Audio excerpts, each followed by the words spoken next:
नमस्कार दोस्तों आज का जो हमारा टॉपिक है ये है अर्थमेटिक प्रोग्रेशन यानी कि एपी।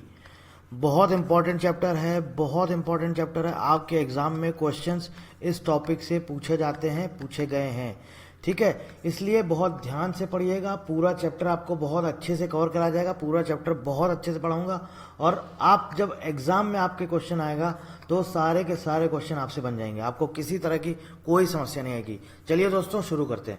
देखिए बेसिकली अर्थमेटिक प्रोग्रेशन क्या होता है। सबसे पहले तो ये समझिए कि सीक्वेंस क्या होता है। What is sequence, what is series, ये क्या होता है। देखिए दोस्तों, कोई भी चीज अगर मान लीजिए सपोज ये लिखा हुआ है 1 3 5 7 9, अब आप देख रहे हैं दोस्तों कि एक ही पैटर्न को ये फॉलो कर रहा है, ठीक है। क्या पैटर्न फॉलो हो रहा है, एक में 2 जोड़ा तो 3 आ गया, 3 में 2 जोड़ा तो 5 आ गया, फिर 2 जोड़ा तो 7 आ गया, फिर 2 ऐड किया तो 9 आ गया। तो देख रहे हैं एक पैटर्न फॉलो कर रहा है, मतलब एक बेसिकली एक लॉजिक या एक रूल इसके पीछे लग रहा है। इसी को हम बोलते हैं सीक्वेंस। और सीरीज क्या होता है दोस्तों, जब ये जो आप देख रहे हैं 1 3 5 7 9, इनको जब ऐड कर दिया जाता है, जब कॉमा हटके यहाँ पर प्लस का साइन आ जाता है तो ये हो जाता है हमारा सीरीज, ठीक है। समझ गए, ये क्या हो जाता है, ये हो जाता है सीरीज। बेसिकली बस यही डिफरेंस होता है सीक्वेंस एंड सीरीज में। अब यहां पर हम लोग जो पढ़ेंगे अर्थमेटिक प्रोग्रेशन। प्रोग्रेशन क्या होता है, प्रोग्रेशन बेसिकली एक तरह से सीक्वेंस का ही पार्ट है, ठीक है। देखिए दोस्तों, सपोज मान लीजिए मैं एक एग्जाम्पल से आपको समझाता हूं कि मान लीजिए आज आपकी नौकरी लगी, मान लीजिए 2000 रुपए की, ठीक है। एक एग्जाम्पल दे रहा हूं, आज आपकी कहीं पर भी जॉब लगी 2000 रुपए की, ठीक है। हर साल आपका इंक्रीमेंट होता है, बोलते हैं भैया हर साल हम आपके 500 रुपये बढ़ाएंगे, ठीक है भैया। हर साल आपके 500 रुपये बढ़ जाते हैं कुछ इस तरह से। 2000 से आपकी नौकरी की जो आपकी सैलरी मिलती है उसकी शुरुआत होती है, 500 रुपये बढ़ जाता है तो अगले साल आपकी कितनी हो जाएगी, 2500। उसके अगले साल कितनी हो जाएगी, 3000। उसके अगले साल कितनी हो जाएगी, 3500। उसके अगले साल कितनी हो जाएगी, 4000। तो आप देखिए दोस्तों, यहाँ पर एक पैटर्न फॉलो हो रहा है। क्या पैटर्न फॉलो हो रहा है कि हर साल आप देखिए इस नंबर में 500 इंक्रीमेंट हो रहा है, 500 बढ़ रहा है, हर नंबर में 500 बढ़ रहा है, ठीक है। और ये जो 500 है ये क्या है, ये क्या है बेसिकली, ये है डिफरेंस। ये क्या है दोस्तों, डिफरेंस, यानी कि बोलिए तो अंतर। ये डिफरेंस मतलब कैसे आया, 2500 में से 2000 को माइनस किया, 2500 में से अगर हमने 2000 को माइनस किया तो दोस्तों हमें डिफरेंस कितना मिला, 500, ठीक है। ऐसे ही 3000 में से अगर हम 2500 माइनस करेंगे, 3000 में से 2500 माइनस करेंगे तो हमें डिफरेंस क्या मिलेगा, 500। तो एक चीज ये समझ में आई कि हमें अगले टर्म से अगर हम पिछले टर्म को घटाएं, इनको बेसिकली हम क्या बोलते हैं, जो अभी हमने आपको ये सीक्वेंस और सीरीज पढ़ाया, इनको बेसिकली दोस्तों हम क्या बोलते हैं, इनको बोलते हैं टर्म, ठीक है। तो हमने देखा यहाँ पर दोस्तों कि जो डिफरेंस निकल के आ रहा, जो अंतर, ये हमें कैसे मिला, ये हमें मिला अगले टर्म में से 2500 में से 2000 घटाया 500 आ गया, 3000 में से 2500 घटाया 500 आ गया, 3500 में से 3000 घटाया 500 आ गया। मतलब कि नेक्स्ट टर्म में से प्रीवियस टर्म को घटाया, सब्ट्रैक्ट किया प्रीवियस टर्म को, तो ये क्या निकल के आ गया, ये निकल के आ गया डिफरेंस। और एपी की लैंग्वेज में अर्थमेटिक प्रोग्रेशन जो हम चैप्टर पढ़ रहे हैं, तो इसको यहाँ पर नाम दे दिया गया है कॉमन डिफरेंस, और इसे डिनोट किया जाता है स्मॉल डी से, ठीक है। ये हो गया हमारा कॉमन डिफरेंस। और ये जो है ये है हमारा दोस्तों फर्स्ट टर्म, क्या है, पहला टर्म, जिसे डिनोट किया जाता है ए से। ए यानी कि यहाँ पर मैं लिख दे रहा हूँ, ये है हमारा फर्स्ट टर्म, ठीक है। ये है हमारा दोस्तों सेकेंड टर्म। तो ऐसे ही ए, फिर A1, या फिर कहीं कहीं इसको ऐसे भी लिख दिया जाता है, ए की जगह लिखा जाता है A1 यानी कि फर्स्ट टर्म, फिर A2 हो गया सेकंड टर्म, फिर A3 हो गया थर्ड टर्म, फिर A4 हो गया फोर्थ टर्म, और फिर A5 हो गया, ऐसे लिख दिया जाता है। ये पूरी एक तरह की क्या है, एक तरह का हमारा सीक्वेंस है, क्योंकि यहाँ पर कॉमा लगा हुआ है, अभी मैंने प्लस का साइन नहीं लगाया। तो A1 A2 A3 A4 A5 आप ऐसे देख सकते हैं, यहाँ पर जो आपके सामने लिखा हुआ है ये 2000 2500 3000 3500 4000, तो ये क्या है, ये फर्स्ट टर्म है। इसको हम ए से भी लिख सकते हैं, कहीं कहीं पर इसको ए से भी लिखा जाता है, तो कंफ्यूज मत होइएगा, ठीक है। ए से भी लिख सकते हैं, A1 से भी लिख सकते हैं, A1 A2 A3। मान लीजिए आपसे इसमें पूछता है इसमें कि भैया एक काम करो, हमें बताओ तुम चौथा टर्म बताओ, यानी कि A4, कैसे बताओगे आप कैसे बताओगे चौथा टर्म, अगर हमसे मान लीजिए इसमें पूछता है तो आप हमें कैसे बताएंगे। आप बोलेंगे भैया एक काम करो, जो पहला टर्म है उसमें 1500 और जोड़ दो, 2000 में आप एक काम करो 1,500 और जोड़ दो तो हमें जो है चौथा टर्म मिल जाएगा, यानी कि 3,500। अब ये 1,500 जोड़ने का मतलब क्या है? क्या इसको हम ऐसे लिख सकते हैं? 3 इंटू 500 लिख सकते हैं, ठीक है। और ये क्या है? 2,000 हमारा क्या है? पहला टर्म है, यही तो है। और ये जो निकल के आया, ये जो हमें चाहिए था फोर्थ टर्म, ये क्या है? फोर्थ टर्म है, 3,500। तो यहां से आप देखिए दोस्तों, आपको क्या मिला? यहां से हमें ये मिला कि A4 बराबर A यानी कि फर्स्ट टर्म प्लस ये क्या है? 3, और ये क्या है? 500, कॉमन डिफरेंस D। तो आप देखिए दोस्तों, यहां से चौथा टर्म निकालने का हमने फॉर्मूला निकाल लिया, A प्लस 3D, ठीक है। अब जो हमारी सीरीज है दोस्तों, इसको अगर हम ध्यान से देखें, इसको मैं यहां पर रब करता हूं, इसको आप अगर ध्यान से देखिए, हमें जो सीरीज मिली है दोस्तों वो कैसे मिली है? 2000 में हमने क्या किया दोस्तों? 500 ऐड किया, 2,500 आ गया, ठीक है। इसके बाद हमने 1000 ऐड किया तो 3,000 आ गया। मतलब कि हमने पहले 500 ऐड किया, फिर हमने 2 टाइम्स 500 ऐड किया, फिर हमने 3 टाइम्स 500 ऐड किया, तो हमें क्या मिल गया? 3,500। और ये जो 500 है ये क्या है हमारा? ये कॉमन डिफरेंस ही तो है, ये कॉमन डिफरेंस ही तो है। मतलब कि हमें जो सीरीज मिली वो कैसे मिलती है? वो मिली A प्लस पहला टर्म हमारा क्या है? फर्स्ट टर्म हमारा क्या है? A। सेकेंड टर्म क्या है? A plus D। 2,000 में से D यानी कि कॉमन डिफरेंस आपने 500 जोड़ दिया, 2,500 आ गया। प्लस इसके बाद हमारा थर्ड टर्म है, वो क्या आया? A plus 2D। यही तो मैं कर रहा हूं, आप देखिए ना, A यानी कि पहला टर्म 2,000 है, 2D कॉमन डिफरेंस 500 था, उसका 2 बार मल्टीप्लाई किया और हमारा क्या आ गया? तीसरा टर्म आ गया। तो अब अगर हमें चौथा टर्म चाहिए तो दोस्तों क्या मिलेगा? A plus 3D। ठीक, समझ में आ गया? यही हमने पीछे आपको यहाँ पे निकाल के दिखाया। फोर्थ टर्म जो है ये क्या है? ये फर्स्ट टर्म है, ये सेकेंड टर्म है, ये थर्ड टर्म है, ये फोर्थ टर्म है, ठीक है। तो फोर्थ टर्म दोस्तों हमें यह समझ में आया कि जो फोर्थ टर्म होता है वो हमारा निकल के आता है A प्लस 3D। मतलब कि अगर हमसे कोई भी टर्म पूछे, मतलब वो हमसे पूछता है बताओ भैया 99th टर्म, इसी सीरीज का 99th टर्म आप हमें बताओ क्या होगा, तो क्या आप बता सकते हैं? बिल्कुल बता सकते हैं दोस्तों। कैसे बता सकते हैं? A99 is equal to A plus जो यहाँ टर्म पूछा उससे एक नंबर कम कर दीजिए, मल्टीप्लाई कर दीजिए 98 इंटू डी। ठीक, आ जाएगा कि नहीं आएगा? A कितना है? 2000 है, प्लस 98 इंटू 500, कॉमन डिफरेंस 500 है, जोड़ दीजिए, 99th टर्म हमें मिल जाएगा। तो एक चीज हमें यह समझ में आ गई कि जो टर्म हमें पूछा जाता है उससे एक नंबर कम करके कॉमन डिफरेंस में मल्टीप्लाई करते हैं और पहला टर्म जोड़ देते हैं तो हमें वो टर्म मिल जाता है। मान लीजिए आपसे पूछता है 67 टर्म बताओ, तो आप कैसे बताते? A67 is equal to A plus 67 minus 1 into D. जो आपसे टर्म पूछा उसमें से एक माइनस कर दीजिए, तो इसको हम कैसे लिख सकते हैं? A plus 66D। ठीक, अब यहां पर बात आती है nth term of an AP, या कहीं कहीं ये लिख देते हैं general term of an AP, कहीं कहीं ये भी लिखा जाता है। तो इसको अब हम कैसे निकालें? nth टर्म मतलब कि AN, ये हमसे पूछा है, इज इक्वल टू क्या होगा? फर्स्ट टर्म प्लस जो टर्म हमसे पूछा है उसमें से एक माइनस कर दीजिए इनटू कॉमन डिफरेंस। तो दोस्तों ये हमारा फॉर्मूला निकल के आ जाता है general term of an AP, या फिर हम बोल सकते हैं nth टर्म। कहीं कहीं पर ध्यान रखिएगा, इंपॉर्टेंट चीज है, इंपॉर्टेंट है, कहीं कहीं पर आप देखेंगे कि AN की जगह L लिखा होता है। वो बेसिकली क्या होता है? AN बराबर L, ये एक ही चीज है, कुछ भी नहीं है, लास्ट टर्म। इसको चाहे आप लास्ट टर्म बोलिए या फिर nth टर्म बोलिए, ठीक है। जैसे मान लीजिए एग्जाम्पल, ध्यान रखिएगा, ये इंपॉर्टेंट है, बहुत इंपॉर्टेंट है, इसको ध्यान रखिएगा। मान लीजिए एक सीरीज दी हुई है, उसमें टोटल 7 टर्म है, ठीक है। तो आपसे बोल रहा बताइए भैया 7 टर्म बताइए, तो 7th टर्म यानी कि उसका लास्ट टर्म वही तो हुआ, तो AN is equal to L, इसीलिए इसको nth टर्म को लास्ट टर्म भी बोला जाता है। इंपॉर्टेंट है दोस्तों, याद रखना। यहां तक आपको बात समझ में आ गई?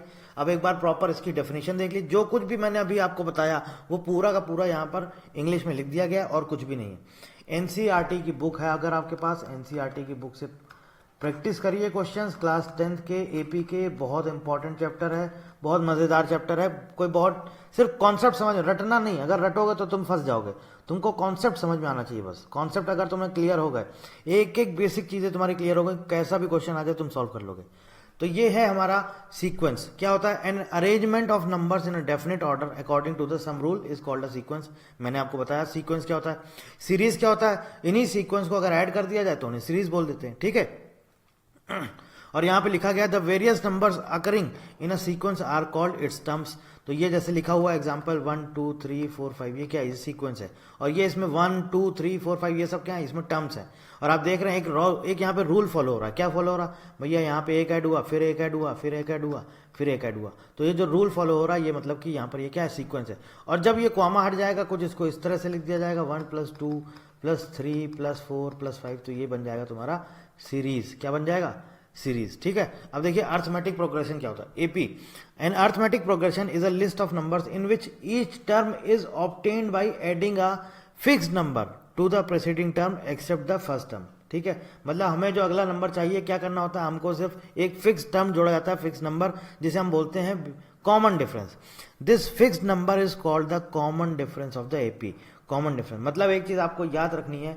अगर हमसे कोई पूछे, कोई एग्जांपल दे दिएगा, हमसे पूछे बताओ भैया ये एपी है, अर्थमेटिक प्रोग्रेशन है, तो तुम्हें क्या करना है? सबसे पहले तुमको निकालना होगा D, which is common difference. तो डी अगर सब में कॉमन है, कॉमन डिफरेंस सब में एक है, सेम है, सब में एक जैसा है, तो वो सीरीज जो होगी एपी होगी, ठीक है। वो क्या होगी? Arithmetic progression. बात समझ गए? It can be positive, negative और जीरो। तो देखो दोस्तों, ये जो हमारा कॉमन डिफरेंस है, ध्यान रखना ये इंपॉर्टेंट टर्म है। पॉजिटिव हो सकता है, नेगेटिव हो सकता है, जीरो हो सकता है, तीनों हो सकता है। कॉमन डिफरेंस हमारा पॉजिटिव भी हो सकता है, नेगेटिव भी हो सकता है, जीरो भी हो सकता है। समझ गए? देखिए जैसे एग्जाम्पल से आपको समझा देता हूं। मैंने आपको कॉमन डिफरेंस क्या बताया था? कॉमन डिफरेंस मतलब कि अगला term next term minus previous term, ऐसे ही तो हम निकालते हैं कॉमन डिफरेंस, ठीक है। सीरीज मान लो आपको दी गई है 9 7 5 3 के बाद 1, ठीक है, इसके बाद -1। तो अब आपसे यहां पूछेगा कि कॉमन डिफरेंस बता। तो कॉमन डिफरेंस हम कैसे निकालते हैं दोस्तों? नेक्स्ट टर्म में से प्रीवियस टर्म को माइनस करो। तो 7 - 9 इज इक्वल टू क्या आएगा? -2। तो आप देख रहे हैं दोस्तों यहां पर जो कॉमन डिफरेंस निकल के आ रहा है। फिर देखो अगला, देखो 5 में से 7 माइनस किया, 5 - 7 -2।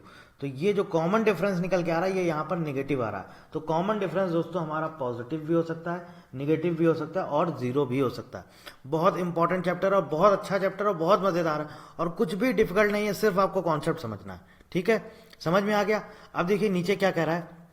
Late us denote the first term of an AP by A one, ठीक है, second term A two, nth term by an, then the common difference. अब देखिए इन्होंने कैसे निकाल दिया कॉमन डिफरेंस। इन्होंने क्या बोला?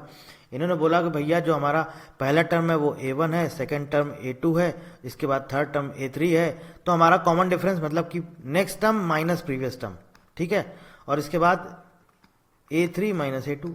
भाई अगले टर्म में से पिछला टर्म घटा दिया। और आपको पता है कि कॉमन डिफरेंस जो होता है वो बराबर होता है, इसका मतलब ये बराबर होंगे। ये किसके बराबर होंगे? ये बराबर होगा डी के। बात आपको समझ में आ रही है? अगर हम ऐसे ही nth टर्म की बात करें, मतलब बेसिकली देखिए दोस्तों क्या कहना चाह रहा है, ये कॉन्सेप्ट को समझिएगा, बहुत इंपॉर्टेंट है क्योंकि इससे रिलेटेड क्वेश्चन आते हैं। क्या है? पहला टर्म है हमारा a1, ठीक है, दूसरा टर्म है हमारा a2, तीसरा टर्म है हमारा a3, चौथा टर्म है हमारा a4, पांचवा टर्म है हमारा a5। ऐसे करते करते हमारा nth टर्म क्या आएगा दोस्तों? nth टर्म क्या आएगा? an, यही तो आएगा। और इसके पहले वाला टर्म क्या आ जाएगा? an - 1, यही होगा, ठीक है। ये हमें एक दी गई है एपी। हमें ये पता है दोस्तों जो कॉमन डिफरेंस होता है डी, ये क्या होता है? ये होता है second term minus previous first term. अब इसको आप सेकेंड टर्म और प्रीवियस टर्म फर्स्ट टर्म मत बोलिए, इसको बोलिए next term minus previous term, ठीक है, यही तो होता है। फिर देखो next term minus previous term, इसके बाद देखो next term minus previous term, फिर से देखो next term minus previous term, फिर देखो next term minus previous term. तो एक चीज तुम्हें यहां पर यह समझ में आई, क्या समझ में आई? कि कॉमन डिफरेंस भैया सेम होता है। तो जब सेम होता है तो ये भी बराबर होगा, ये भी बराबर होगा, ये भी बराबर होगा, ये भी बराबर होगा, ये भी बराबर होगा। तो इसको दोस्तों कुछ हम इस तरह से लिख सकते हैं क्या? a2 - a1 बराबर a3 - a2 बराबर a4 - a3 बराबर a5 - a4 बराबर an - 1 is equal to D. क्या इसको हम ऐसे लिख सकते हैं या नहीं लिख सकते हैं? बताइए। लिख सकते हैं, बिल्कुल लिख सकते हैं। इसी से रिलेटेड एक क्वेश्चन आया है, चलिए देख लेते हैं वो क्वेश्चन भी कौन सा है। इसके बाद हम लोग ये सम और ये सब सारी चीजें पढ़ेंगे। देखिए दोस्तों क्या है, क्या कह रहा है, इस क्वेश्चन को ध्यान से पढ़िए। If p minus one, p plus three, 3p minus one are in AP, then p is equal to. अब आपको पता है कि ये बोल रहा है कि ये AP में है, अर्थमेटिक प्रोग्रेशन है, p की हमसे वैल्यू पूछी है। तो तुमको भाई ये पता है कि जो हमारा सेकेंड टर्म में से फर्स्ट टर्म को अगर माइनस करेंगे तो क्या आएगा, कॉमन डिफरेंस आएगा, और थर्ड टर्म में से सेकेंड टर्म को माइनस करेंगे तो भी कॉमन डिफरेंस आएगा। और वो क्या होता है, वो बराबर होता है। मतलब कि तुम्हें एक चीज ये समझ में आ गई कि next term minus previous term बराबर किसके होगा, third term minus second term, minus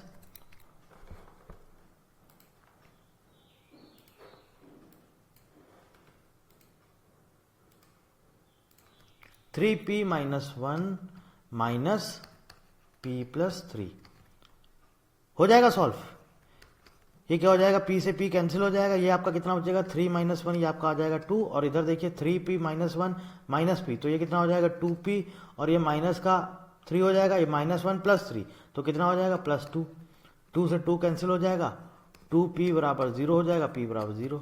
but यहाँ पर ऐसा कोई ऑप्शन में दिया नहीं है, चलिए देख लेते हैं कुछ गड़बड़ हो गया क्या। Okay, p plus three minus p minus one, ठीक है, p plus three minus p minus one, 1 plus 1, okay, ये मैंने माइनस कर दिया, ये माइनस का साइन है, प्लस हो जाएगा, तो ये 4 हो जाएगा दोस्तों। ठीक है, चलिए सॉल्व कर लेते हैं। माइनस p प्लस 1 हो जाएगा is equal to 3p minus one minus p minus 3। ठीक है, अब आप देखिए इसको मैं ऐसे लिख लिया, p plus three minus p plus 1 is equal to, ये हो जाएगा आपका 3p माइनस p 2p, और माइनस 1 माइनस 3 माइनस 4 हो जाएगा। तो ये देखिए यहाँ से कितना हो जाएगा दोस्तों, ये यहाँ पर मैंने क्या किया था, आपका कैलकुलेशन मिस्टेक कर दिया था, माइनस वन माइनस थ्री, ये प्लस 2 कर दिया था, गलत है, ये भूल जाइए, इसको गलत कर दिया मैंने। फिर से देख लीजिए यहाँ पर p plus three minus p plus 1, मैं पूरा इरेज कर दे रहा हूँ ताकि आपको कोई कंफ्यूजन ना हो। ठीक है, देखिए दोस्तों हमसे कह रहा है कि ये AP में है, तो हमें ये पता है अगर जब AP में होते हैं तो सेकेंड टर्म को माइनस करो फर्स्ट टर्म से, और थर्ड टर्म को माइनस करो सेकंड टर्म से, ये बराबर होते हैं, ये हमें पता है बराबर होते हैं। क्यों बराबर होते हैं, क्योंकि भाई इनका कॉमन डिफरेंस आता है, ये इसको माइनस करेंगे तो क्या निकल के आता है, कॉमन डिफरेंस, और इसका नाम ही है कॉमन डिफरेंस, मतलब कि कॉमन मतलब कि सेम रहता है। तो चलो माइनस कर लेते हैं, तो p plus three second term है, माइनस a1 क्या है p माइनस वन, तो p प्लस 1 हो जाएगा। ठीक है, बराबर a3 क्या है 3p minus one minus a2 क्या है p प्लस थ्री, तो ये p हो जाएगा, और ये भी आपका माइनस में हो जाएगा क्योंकि माइनस का साइन है। ठीक है, अब हम सॉल्व कर लेते हैं। देखो भाई p से p कैंसिल, ये कितना हो गया आपका 4 is equal to 3p minus p, कितना हो गया 2p, और माइनस वन माइनस थ्री कितना हो गया माइनस 4, तो 4 इधर चला जाएगा, तो 8 इज इक्वल टू 2p, तो p इज इक्वल टू 4, ये इसका करेक्ट आंसर है। ठीक है, ऑप्शन नंबर ए समझ आ गया। अब देखिए मैंने आपको जो अभी फॉर्मूला में आपको कॉन्सेप्ट बता रहा था, वो क्या बता रहा था, वो यही बता रहा था। तो ये हमारे लिए यूजफुल है, एग्जाम में इस तरह के क्वेश्चन दोस्तों पूछ लिए जाते हैं, इसलिए इसको थोड़ा सा समझना जरूरी है। तो दोस्तों अब तक हम लोगों ने क्या क्या पढ़ लिया वो थोड़ा सा समझना जरूरी है, इंपॉर्टेंट है। हमको समझ में आ गया AP क्या होता है, अर्थमेटिक प्रोग्रेशन, इसका फर्स्ट टर्म मतलब कि उसे A से लिखते हैं, इसका लास्ट टर्म उसे हम L से लिखते हैं, इसका कॉमन डिफरेंस उसे हम D से लिखते हैं। और अगर हमसे पूछता है nth term of an AP, nth term अगर AP का पूछता है तो हमें उसका फॉर्मूला भी पता है कि भैया AN बराबर A plus n minus one into D, और ये कैसे निकल के आया ये भी हमें पता है। वेयर A क्या होता है, A क्या होता है दोस्तों, फर्स्ट टर्म होता है, where A is first term. n क्या होता है, n क्या होता है दोस्तों, स्मॉल n है, कैपिटल नहीं है, small n, n is number of terms. ठीक है, नंबर ऑफ टर्म्स, an यानी कि nth टर्म या आप बोल दीजिए लास्ट टर्म। ठीक है, और इसे L से भी रिप्रेजेंट किया जाता है, इंपॉर्टेंट है। D कॉमन डिफरेंस, ये हमने दोस्तों अभी तक देख लिया, हम लोगों ने इतनी सारी चीजें हमने पढ़ ली, और इसके साथ साथ हमने ये भी देखा कि भैया जो हमारा कॉमन डिफरेंस होता है वो कॉमन होता है, तो उसके लिए हम एक रिलेशन कुछ इस तरह का बना सकते हैं, a2 माइनस a1 बराबर a3 माइनस a2 बराबर a4 माइनस a3 बराबर a5 minus a4 is equal to an minus one is equal to d। ये बहुत इंपॉर्टेंट कॉन्सेप्ट है, इसको जरूर याद रखना, क्वेश्चन इससे जरूर पूछेगा। ठीक है, यहां तक हम लोगों ने पढ़ लिया दोस्तों। अब देखो जो अभी मैंने आपको पीछे पढ़ाया है सेम वही चीज है, कुछ भी इसमें अलग नहीं, जो अभी आपको पढ़ाया ये वही सेम चीज है। आप 2 मिनट वीडियो को चाहो तो पॉज कर लो और एक बार इसको जरा ध्यान से समझो कि आखिरकार ये है क्या।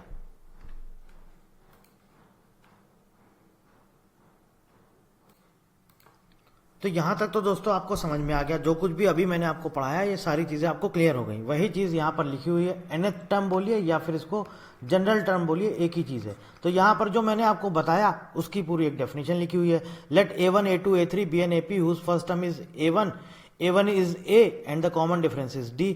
तो इन्होंने कुछ इस तरह से आपका पूरा लिख दिया और उसके बाद इन्होंने क्या निकाल दिया है, nth टर्म, जो मैंने आपको बताया इसका क्या फॉर्मूला होता है, AN is equal to A plus N-1 into D। ठीक है, यहां तक तो दोस्तों हम लोगों ने पढ़ लिया। अब हमें क्या पढ़ना है, अब हम लोग पढ़ेंगे दोस्तों nth term from the and, nth term from the and. अभी हमसे देखिए दोस्तों, nth term from the end of an AP, end of an AP. अभी तक हम लोग क्या कर रहे थे, हमसे पूछ रहा था nth टर्म, मतलब कि शुरुआत से पूछ रहे थे। मतलब पूछ रहा था, जैसे मान लीजिए कोई एक सीरीज दी, उसने बोला कि इसमें 7वां टर्म बताइए, तो 7वां टर्म आप कहां से बता रहे थे, 7वां टर्म आप बता रहे थे शुरुआत से, स्टार्टिंग से। अब हमसे वो बोल देगा कि भैया इसका 7वां टर्म बताओ पीछे से, तब आप क्या करेंगे। तो देखो दोस्तों, इसको हम ऐसे लिख सकते हैं, इसका सिंपल सा फॉर्मूला, इसको n नहीं मान के इसको हम मान लेते हैं सपोज p या कुछ भी r मान लीजिए, rth टर्म। ठीक है, क्योंकि वो n का यूज हुआ है इसलिए मैं इसको n नहीं मान रहा हूं, इसको r मान लेता हूं। तो अगर हमसे पूछेगा rth term from an AP, from the end of an AP, अगर हमसे पूछेगा तो rth टर्म, ठीक है, nth टर्म है वो वही चीज है, सिर्फ उसका नामकरण दूसरा कर दिया, n की जगह मैंने इसको r मान लिया। क्यों माना है वो भी अभी आपको बता देता हूं। क्योंकि जो हमारा फॉर्मूला निकल के आता है वो क्या आता है, a plus n minus are into d, a plus n minus are into d. बहुत इंपॉर्टेंट फॉर्मूला है, इसको याद रखिएगा, a plus n minus are into d. rth term, ये जो r है ये क्या है, ये वही rth टर्म है from the and, rth term from the and. ठीक है, तो ये इसका फॉर्मूला। अगर आपसे कोई पूछता है बताओ भैया rth term from the end, क्या निकल के आएगा, तो a r इज equal to a plus n minus are into d. देखिए इसको हम प्रूफ भी कर सकते हैं। सिंपल प्रूफ करने के लिए क्या है, आप लिखो भैया a1 पहला टर्म होता है, दूसरा टर्म क्या होता है a प्लस डी। ठीक है, a प्लस डी, फिर a प्लस 2d, ऐसे करते करते आप लास्ट में जाओगे, कहां तक लिखोगे, आप लिखोगे nth टर्म तक a plus n-1 into D. ठीक है, इसके बाद इसी सीरीज को आप उल्टा लिख दो, मतलब कि आप ऐसे लिखो a plus n-1 into D, फिर इसके अगला टर्म क्या होगा, इससे एक कम हो जाएगा। इसमें भी अगर हम इससे अगला टर्म क्या हो जाएगा, क्योंकि उल्टी चल रही सीरीज। आप देखिए ना, अभी हमने क्या किया, अभी हमने स्टार्टिंग से ऐसे लिखा, तो हम डी को ऐड कर रहे थे, मतलब कॉमन डिफरेंस हम यहाँ पर जोड़ रहे हैं, तब हमें अगली सीरीज मिल रही। लेकिन जब हम उल्टा चलेंगे तो कॉमन डिफरेंस घटाएंगे ना, तो जब कॉमन डिफरेंस घटाएंगे तो क्या हो जाएगा, तो ये हो जाएगा a plus n-2 into D plus a plus n-3 into D. ठीक है, प्लस ऐसे करते करते लास्ट में हमें मिलेगा यहाँ पर a। तो हमसे क्या पूछा, हमसे उसने यही पूछा कि जो इसका हमारा rth टर्म, मतलब कि कोई सीरीज, इसको हम प्रूफ कर सकते हैं सिंपल इसी तरीके से, इसको हम पूरा प्रूफ कर सकते हैं, लेकिन ये हमारे एग्जाम के लिए यूजफुल नहीं है। जब आप पढ़ेंगे सम ऑफ nth टर्म, वहां भी यही सेम तरीका है, किसी भी सीरीज का हमें सम निकालना हो उसका nth टर्म का, तो भी हम ऐसे ही प्रूफ करते हैं। लेकिन हमें प्रूफ नहीं पढ़ना है, हमें क्या पढ़ना है, हमको सिर्फ क्वेश्चन में पूछेगा बताओ इसका rth टर्म बताओ। तो चलिए एक एग्जांपल ले लेते हैं। जैसे मान लीजिए सपोज ये लिखा हुआ है 1 3 5 7 9 11 13 15। ठीक है, टोटल कितने टर्म है इसमें दोस्तों, 8 टर्म है। आपसे पूछ रहा है कि भैया बताओ 5th टर्म बताओ, तो आपने बोला कि हमें पता है कि इसका जो कॉमन डिफरेंस है दोस्तों वो क्या है, 2 है। कॉमन डिफरेंस क्या है, कॉमन डिफरेंस इसका क्या है, 2 ही तो है। आप देखिए अगले टर्म में से पिछला घटाइए 2 आएगा, तो कॉमन डिफरेंस हमें पता है 2 है। फर्स्ट टर्म पता है, हमें पता है n है। हमसे पूछा क्या है, a फिफ्थ, तो a फिफ्थ का फॉर्मूला सिंपल होता है a प्लस 4d। हमसे उसने 5वां टर्म ही तो पूछा है, तो हम यहाँ पे वैल्यू रख दें, तो a 5 बराबर क्या आ जाएगा, पहला टर्म है 1 प्लस 4 इंटू 2, तो ये हो जाएगा 1 प्लस 8, यानी कि आ गया हमारा 9। क्या आ गया, 5th टर्म। अब ये है 5th टर्म। अब आपसे वो बोलता है कि भैया 4th टर्म बताओ, 4th term from and, 4th term from and. तो जब एंड से आपको बताना होगा तो आपको दोस्तों क्या करना है, फॉर्मूला अभी मैंने पीछे आपको लिखवाया, n minus are into D. ठीक है, n minus are into d, यही तो है। अब देखो भाई, यहां पर a क्या है, फर्स्ट टर्म है, बिल्कुल सही बात है। फर्स्ट टर्म कितना है हमारा, 1 है, प्लस n माइनस n मतलब कि नंबर ऑफ टर्म्स, n मतलब कि नंबर ऑफ टर्म्स। कितने हैं नंबर ऑफ टर्म्स, आप देखिए दोस्तों कितने हैं, टोटल 8 ही तो हैं। नंबर ऑफ टर्म्स टोटल 8 है, माइनस आर 4th टर्म 4 किया इंटू डी। कॉमन डिफरेंस कितना निकल के आया था, कॉमन डिफरेंस 2, तो 1 plus 4 into 2 is equal to 9। तो दोस्तों इस तरह से आप देखिए, ये हमारा 4th टर्म निकल के आया फ्रॉम द एंड, और ये हमारा क्या निकल के आया, 5th टर्म फ्रॉम स्टार्टिंग। आ गया आपको समझ में? आ गया आपको समझ में? Clear, simple. इसी का एक और फॉर्मूला होता है, इसी चीज को एक दूसरे तरीके से भी लिख दिया जाता है, वो भी फॉर्मूला आप याद कर लीजिए। एल प्लस, देखिए अभी इसके पहले हमने क्या लिखा, आरथ टर्म आपसे पूछा फ्रॉम द एंड, तो A R is equal to A plus N minus are into D. ठीक है, ठीक है। इसी चीज को हम ऐसे भी लिख सकते हैं, L plus R minus one into minus D. ठीक है, ये क्या है, आरथ टर्म निकालने का फॉर्मूला, वेयर एल क्या है, लास्ट टर्म। बात आ गई समझ में? बस ये दो फॉर्मूले हैं सिंपल जो आपको याद रखने हैं, इसी के बेसिस पे आपके क्वेश्चन आते हैं और सीधे आपको आंसर करना होता है। तो यहां तक हमारी दोस्तों बात क्लियर हो गई। हमने पढ़ लिया जनरल टर्म, पढ़ लिया एपी का, nth टर्म या जनरल टर्म बोलिए, हमने जो पढ़ा वो हमने पढ़ा स्टार्टिंग से, और अगर हमसे एंड से पूछ लेता है तो हमने वो भी देख लिया कि किस तरह से निकाला जाता है। अब हम दोस्तों पढ़ेंगे sum of first n terms of an A P. इसका भी पूरा प्रूफ है, चाहे तो पूरा वैसे प्रूव कर सकते हैं जो मैंने अभी आपको पीछे बताया था। यहाँ पर ये पूरा सीरीज को आपको जोड़ करके आप पूरा इसका सम ऑफ एन टर्म प्रूफ कर सकते हैं, लेकिन दोस्तों हमारे एग्जाम के लिए यूजफुल नहीं है, इसलिए हमें ये प्रूफ नहीं पढ़ना, हमको तो सीधे सॉल्व करना है बस। अब देखो दोस्तों, ये इसका फॉर्मूला है, क्या कह रहा है,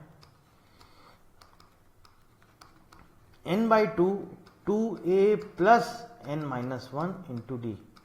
ठीक है, इसको Sn से लिखा जाता है। n क्या है, नंबर ऑफ टर्म्स है, a क्या है, फर्स्ट टर्म है, d क्या है, कॉमन डिफरेंस है।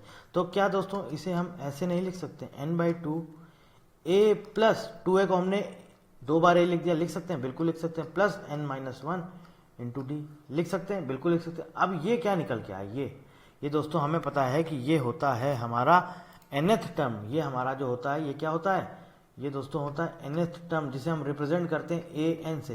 तो क्या इसी को हम ऐसे नहीं लिख सकते हैं, n by two A plus A N, लिख सकते हैं कि नहीं लिख सकते हैं, बिल्कुल लिख सकते हैं। और मैंने आपको बताया जो ए एन होता है इसको कहीं कहीं हम लोग एल से भी डिनोट कर देते हैं, लास्ट टर्म, और ये एक ही चीज होती।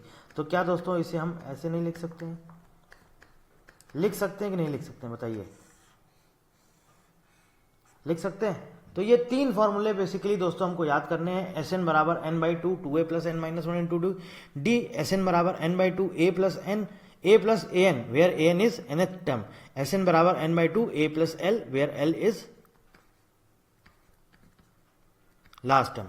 ठीक है, अब देखिए ये इंपॉर्टेंट फॉर्मूला, इसको याद रखिएगा, कभी कभी एग्जाम में ऐसा आपसे क्वेश्चन पूछ लेता है। Sum of first n positive integers is given by S n बराबर n plus one by two. अगर आपसे बोल देता है पहले 100 पॉजिटिव इंटीजर का सम बताओ, ठीक है, तो n की जगह आपको क्या करना है, सिंपल 100 रखना है बस। Sum of first n positive integers is given by S n बराबर n plus one by two, n plus one by two. बस ये इतने फॉर्मूले हैं जो आपको याद रखने। अब दोस्तों हम लोग सीधे चलेंगे क्वेश्चन पर, ज्यादा टाइम नहीं लगाएंगे। ये क्वेश्चन आपने कर लिया है, अगला क्वेश्चन देखिए क्या कह रहा है। If the third term of an AP is 12, मतलब कि थर्ड टर्म यानी कि A3 कितना दिया है, 12। ठीक है, सेवेंथ टर्म A7 कितना दिया है, 24। ठीक है, हमसे उसने पूछा क्या है, हमसे उसने पूछा है A10। तो क्या आप इसको निकाल सकते हैं, नहीं निकाल सकते। देखिए दोस्तों इसको हम कैसे लिखेंगे, A3 यानी कि A3 को हम कैसे लिख सकते हैं, क्या हम a प्लस टू डी लिख सकते हैं, A3 को हम a प्लस टू डी लिख सकते हैं कि नहीं लिख सकते हैं, बताइए। A7 को हम a प्लस सिक्स डी लिख सकते हैं कि नहीं लिख सकते हैं, लिख सकते हैं। अब देखिए दोस्तों इसकी हमें वैल्यू पता है, A3 यानी कि जो थर्ड टर्म है इसकी हमें वैल्यू पता है, a प्लस टू डी, वो कह रहा है a plus two D is equal to 12 है। ठीक है, और कह रहा है a plus six D is equal to 24 है, यही तो कह रहा है। तो हमसे बोल रहा है A10 यानी कि 10th टर्म हमें बताना है, तो इसको हम दोस्तों कैसे लिख सकते हैं, a प्लस 9d। क्या हम ऐसे लिख सकते हैं कि नहीं लिख सकते हैं, आप खुद ही बताइए, लिख सकते हैं कि नहीं लिख सकते हैं। तो a प्लस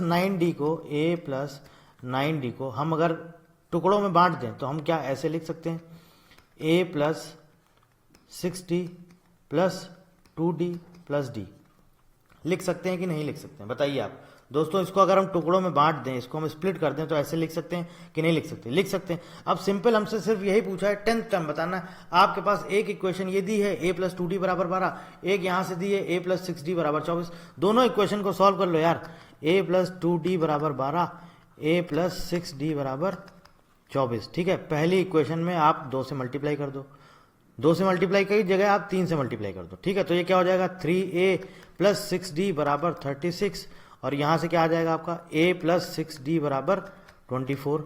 माइनस कर लो, ये कैंसिल हो जाएगा, 2a बराबर 12 आ जाएगा, a बराबर आपका 6 आ जाएगा। तो ये आपको समझ में आ गया कि पहला टर्म हमें मिल गया 6, a मिल गया हमें 6, इस इक्वेशन में रख दो, a 6 मिल गया तो 6 प्लस 2d बराबर 12, तो 2d बराबर 6, तो d बराबर 3, तो हमें ये समझ में आ गया, हमें a भी मिल गया, हमें d भी मिल गया, सिंपल। ठीक है, तो आपको ये सब करने की जरूरत ही नहीं पड़ी, आप सीधे यहाँ पे सीधे वैल्यू रख दीजिए, a यानी कि 6 प्लस 9 इंटू डी, डी कितना है 3, 9 तियां 54, 54 और 6 60, सॉरी 9 तियां 27, 27 प्लस 6 कितना हुआ 33, ऑप्शन नंबर ए। ठीक है दोस्तों, तो इस तरह से आपका ये वाला क्वेश्चन भी हो जाएगा, कोई बहुत डिफिकल्ट सवाल नहीं है, बहुत इजी है क्वेश्चन। और जब मैंने आपको बोला है जब हमारा एमसीक्यू वाला सेशन चलेगा तो हम लोग वहां पर सारे क्वेश्चंस प्रैक्टिस करेंगे। अभी तो हम आपको सिर्फ कॉन्सेप्ट क्लियर करवा रहे हैं और कुछ कुछ एक एक दो दो आपके क्वेश्चन सॉल्व करवाते जा रहे हैं। ठीक है, तो आप चाहे ऐसे रखें, नॉर्मली दोनों ही क्वेश्चन को हमने सॉल्व कर लिया, या फिर आप ऐसे कर सकते हैं, a बराबर 12 माइनस 2d, आप ऐसे करिए, उसकी वैल्यू यहाँ पे रख दीजिए, 12 माइनस 2d प्लस 6d बराबर 24, तो भी आप सॉल्व कर सकते हैं। ये कितना आ जाएगा 12 प्लस 4d बराबर 24, 4d बराबर 12, तो d बराबर 3। आप चाहे जैसे करें, चाहे ऐसे सॉल्व करें, चाहे दोनों इक्वेशन को ऐसे सॉल्व कर लें, बात एक ही है। ठीक है, और उसके बाद आप चाहे तो इसको स्प्लिट करें, अदरवाइज आप डायरेक्ट a और d की वैल्यू निकाल के सीधे यहाँ पर वैल्यू रख दें। तो a की वैल्यू निकल के आई थी दोस्तों 6 और d की वैल्यू निकल के आई थी 3, तो 6 प्लस 9 इंटू 3, 9 इंटू 3 कितना होता है 27, 27 प्लस 6 33। तो ये हमारा करेक्ट आंसर है, ऑप्शन नंबर ए 33। ठीक है, हो गया, चलते हैं अगले पे। क्या दिया है, sum of n terms of the series is इतना, देन n इज, मतलब कि तुम्हें सम दिया है, Sn बराबर n by 2 2a plus n minus 1 into D. ठीक है, तुम्हें दिया क्या है, तुम्हें सम दिया है, कितना दिया है 60,100। तुमको बताना क्या है, तुमको n बताना है, n की वैल्यू बतानी दोस्तों, तुमको n बताना है। तो n बताने के लिए हम क्या करें दोस्तों, देखो ये हमें सम दिया है, n यानी कि नंबर ऑफ टर्म्स तुम्हें बताने जो कि हमें पता नहीं है, तो n बाई 2 हो गया। 2a, a कितना है दोस्तों, पहला टर्म यहाँ पर क्या है, यहाँ पर a बराबर 2 है, और d यानी कि कॉमन डिफरेंस अगले टर्म में से पिछला टर्म माइनस करो, 8 में से 5 घटाओगे 3 आएगा, 5 में से 2 घटाओगे 3 आएगा, एक ही बात है। तो 2 into first term 2 plus n minus 1 into D कितना है 3। सॉल्व कर लो इक्वेशन को, ये हो जाएगा n बाई 2 और ये हो जाएगा 2 दूनी 4 प्लस 3n माइनस 3। ठीक है, तो 4 माइनस 3 1 हो जाएगा और ये 3n हो जाएगा, तो n बाई 2 और ये आपका हो जाएगा कितना 3n प्लस 1, 60100। ये दोस्तों आपकी बन जाएगी क्वाड्रेटिक इक्वेशन। आप इसमें मल्टीप्लाई करिए, 12020 बराबर 3n स्क्वायर प्लस n, इसको सॉल्व कर लीजिए, 3n square plus n plus 1202000, इसको सॉल्व कर लीजिए, यहाँ से n की वैल्यू दोस्तों हमें आ जाएगी, जो भी वैल्यू आएगी वही आपका आंसर होगा। ठीक है, यहां से दोस्तों आप सॉल्व कर सकते हैं, n की वैल्यू आ जाएगी। अब n की वैल्यू आप कैसे निकालेंगे, क्वाड्रेटिक इक्वेशन आपने पढ़ा है कि नहीं पढ़ा, अगर पढ़ा होगा तो आपको सिंपल इसके फैक्टर्स ऐसे करने हैं जिससे कि आपको प्रोडक्ट में क्या मिले 120 इंटू 3 360,600, ये प्रोडक्ट में मिले, और सम हमें क्या चाहिए, सम चाहिए 1। तो ऐसा क्या होगा, आप सोचिए, खुद से हिसाब लगाइए, खुद से दिमाग लगाइए, सोच के बताइए कि ऐसा इसका क्या आंसर होगा, क्या हमारे इसके फैक्टर्स बन सकते हैं, और उसी के बेसिस पे आप इसका सीधे सीधे आंसर निकाल सकते हैं। ठीक है, nth टर्म आपको पता है, nth टर्म आपको बताना है कि इसमें नंबर ऑफ टर्म्स n कितने हैं, आपको सिंपल वही सॉल्व करना है। ये सीरीज हमें दी है, कह रहा है इसका सम इतना है, तो आपको पता है सीरीज का जो है Sn बराबर n by 2 2a plus n minus 1 into D होता है। n हमसे पूछा गया है, Sn हमको दिया गया है, a हमें पता है फर्स्ट टर्म 2 है, कॉमन डिफरेंस हमें पता है कि 3 है। आपने क्वेश्चन को सॉल्व कर लिया, सीधे सीधे आपको आंसर मिल जाएगा। ठीक है, तो ये आप कर लेंगे, कोई प्रॉब्लम तो नहीं है इसमें। चले आगे, चलिए क्या कह रहा है, 7 term of an AP is 40। ठीक है, sum of its first 13 term, पहले 13 सम का 13 जो टर्म है उनका हमें सम बताना है। मतलब देखो दोस्तों, हमें दिया क्या है, कह रहा है 7 टर्म जो है वो है 40 है, तो हम 7 टर्म को क्या ऐसे लिख सकते हैं दोस्तों, लिख सकते हैं कि नहीं लिख सकते हैं, आप बताओ, मैं लिख सकते हैं कि नहीं लिख सकते हैं। सम ऑफ इट्स फर्स्ट 13 टर्म हमसे पूछा है, तो S13 हमसे पूछा है, 13 टर्म का इसने हमसे सम पूछा है, तो S13। ठीक है, अगर हम आपसे बोलें कि इसको हम कैसे लिख सकते हैं, n/2 a plus A N, यही तो लिख सकते हैं, ये लिख सकते हैं कि नहीं लिख सकते हैं, या ए एन को हम क्या लिख सकते हैं, ए एन को हम एल भी लिख सकते हैं, nth टर्म भी या लास्ट टर्म भी। यहां पर दोस्तों ए एन को यानी कि टोटल यहाँ पे आपके टर्म कितने, 13 हैं, टोटल टर्म कितने हैं आपके 13 हैं, तो हम यहाँ से 13वां nth टर्म अगर हम निकाल लें ए एन यानी कि A13 अगर हम निकाल लें, क्या होगा A13 को हम ऐसे लिख सकते हैं a प्लस 12d, यही तो हम लिख सकते हैं कि नहीं लिख सकते हैं। ठीक है, तो यहां पर हम इसको ऐसे लिख सकते हैं, Sn बराबर n/2 a प्लस 12d लिख सकते हैं दोस्तों। और ये n क्या है 13, नंबर ऑफ टर्म्स क्या है 13। सॉल्व कर लो भाई, 13/2 यहां से क्या हो गया 2a प्लस 12d, क्या आया 2a प्लस 12d, तो ये क्या हो जाएगा 13/2, 2 आपने यहां से कॉमन ले लिया, ये आ गया a प्लस 6d, और a प्लस 6d की वैल्यू हमें पता है, 2 से 2 कैंसिल हो गया, ये आ गया हमारा 13 × 40, a प्लस 6d 7 टर्म हमें दिया उसने 40, a प्लस 6d 13 × 40 कितना आ जाएगा 520। ठीक है, समझ गए। बस आपकी अप्रोच होनी चाहिए कि आप कैसे सॉल्यूशन तक पहुंच रहे हो, आपकी अप्रोच होनी चाहिए कि आपको सॉल्यूशन तक पहुंचना है। मुझे मालूम है कई बार आप लोग कंफ्यूज हो गए, कई बार कुछ जैसे मैंने भी किया है, ऐसा नहीं कि मुझसे गलतियां नहीं होती, मुझसे भी होती, पर लेकिन ऐसा नहीं कि हम कोशिश करना बंद कर देंगे, हम कोशिश ही नहीं करेंगे, कोशिश करेंगे हम तब तक करेंगे जब तक आंसर नहीं निकलेगा। लेकिन हमें क्या करना है, हमें प्रैक्टिस इतनी ज़्यादा करनी है, क्योंकि हमारे पास एग्जाम में तो इतना टाइम ही नहीं होता है कि हम कोशिश ही कर रहे हैं, पता चला कोशिश ही करते रहेगा और एग्जाम का टाइम हो गया। तो इसके लिए हमें करनी प्रैक्टिस, ज़्यादा से ज़्यादा सवाल लगाइए, फट से आप देखेंगे आपको समझ में आ जाएगा, अच्छा ये अप्रोच है, 7 टर्म हमको दिया हुआ है, उसके 13 टर्म का सम पूछा है, हम इसको ऐसे ऐसे डिवाइड कर लें तो इसमें मिल जाएगा, और हमें ये वैल्यू गिवन है ऑलरेडी a प्लस 6d, तो बस हमारा सीधा आंसर आ जाएगा। तो इस तरह से दोस्तों आपको करना है। कुछ और क्वेश्चंस देख लेते हैं दोस्तों, क्या कह रहा है इसमें,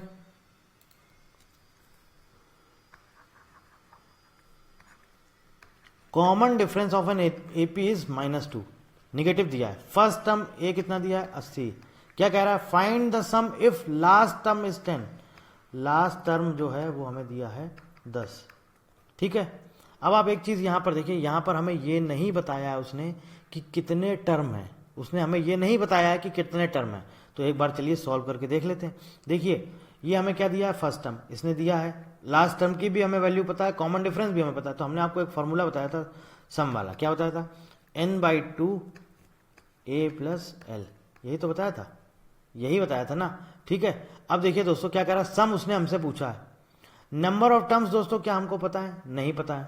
चलिए n/2 और ये क्या कह रहा है, a कितना है 80 प्लस एल, एल यानी कि लास्ट टर्म 90, यहां से क्या निकल के आया n/2 × 90, तो Sn बराबर क्या आया यहाँ से 45n, Sn बराबर निकल के आया 45n।